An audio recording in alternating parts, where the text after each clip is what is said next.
পরীক্ষার হলে আমার ভিতরে না এক ধরনের অনেক সততা এসে পড়ে, এক ধরনের সততা ব্যক্তি হয়ে যায় আমি।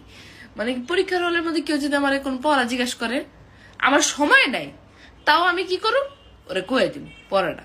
মানে অনেক কাছে যে না সময় নেই, সময় নেই, বলতে পারবো না। ভাই আমি যখন কই যে আমি পারি না, তখন আমার নিজেরই আবার উল্টা রিগ্রেট লাগে যে হ্যাঁ আমি তো পারি, ওরে কি লিগে আমি মানা করলাম। হারা জীবন মিথ্যা কথা কই, তখন খারাপ লাগে না। পরীক্ষা হলে যায় যদি কই না আমি পারি না, পারা জিনিস যখন কই পারি না, তখন নিজেরই মনে হ্যাঁ আমি যেটা পারি, ওরে মিথ্যা কথা কইলাম, কি লিগে মিথ্যা কথা থাক, ওরে কয়ে দি। মানে পুরা খাতা আমি বিলাই দিই ওর সামনে। আর কিছু মেয়েরা আছে চুস্কি মেয়েরা, মানে ওগর জিগাইলে আমার কথা ভাই তগর আমি পুরো খাতা বিলাই দিতে পারি, তোরা আমার একটা এমসিকিউ কইতে পারছ না। ওগর যদি কই আচ্ছা এমসিকিউটা কি হইব, ওরা কি করবো এমনি করে কয় পুতু পুতু পুতু, মানে জোরে কয় না, ওর ইন্টেনশন থাকে। এখন ওরা তো মুখের উপরে আমার মানা করতে পারতাছে না, কারণ আমি